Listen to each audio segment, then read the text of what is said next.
The only way we'll get something like fundamental tax reform through Washington is if we see a movement, a mandate coming from the people that demands it, so that we change the incentives in Washington so it becomes politically more risky to do the wrong thing than it is to do the right thing.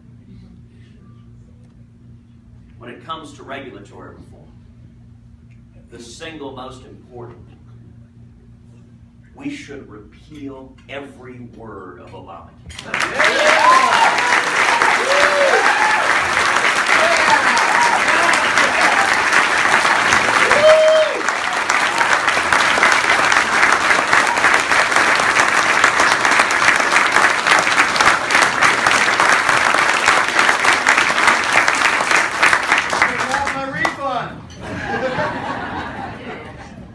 Now, there are a lot of Republicans in Washington who are resigned to Obamacare remaining a permanent feature of our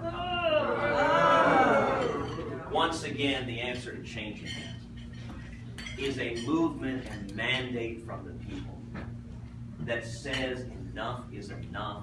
This thing is a train wreck. It isn't working. It has cost millions of Americans their jobs, their health care, their doctors. It is causing health insurance premiums here in New Hampshire to skyrocket.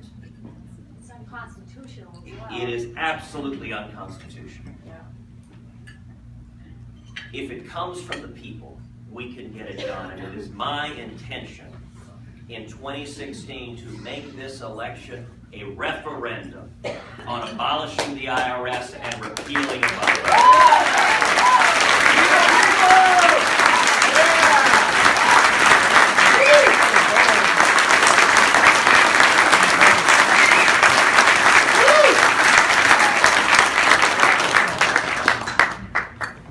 And let me give you another idea that in Washington is viewed as a radical idea. We need to follow the Constitution. Here,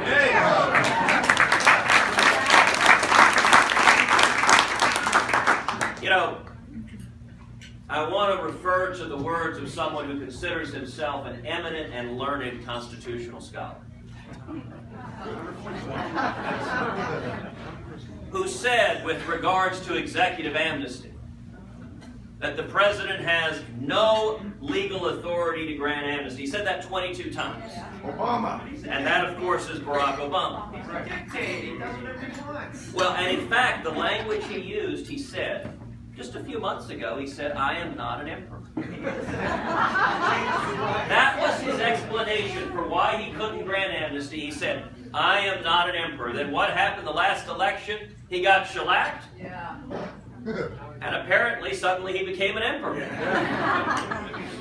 Look, this is a fundamental threat to rule of law. It's a fundamental threat to individual liberty.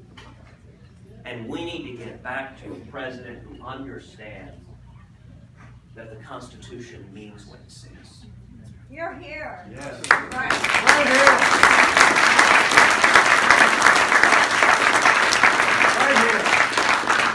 Instead of a federal government assaulting the Bill of Rights, assaulting our First Amendment rights, our free speech, our religious liberty, imagine a federal government that championed the religious liberty of every American.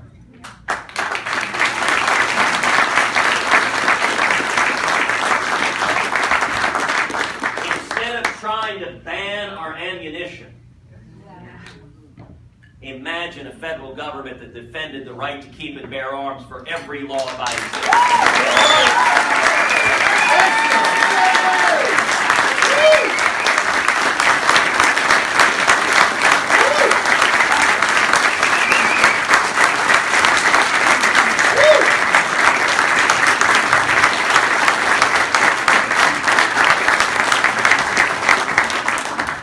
Imagine a federal government that defends our right to privacy and stops snooping in the cell phones and emails of law-abiding citizens.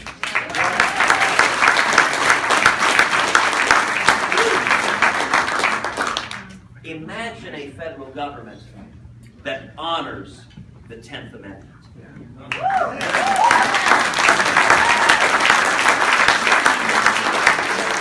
Or as President Obama calls it, the what?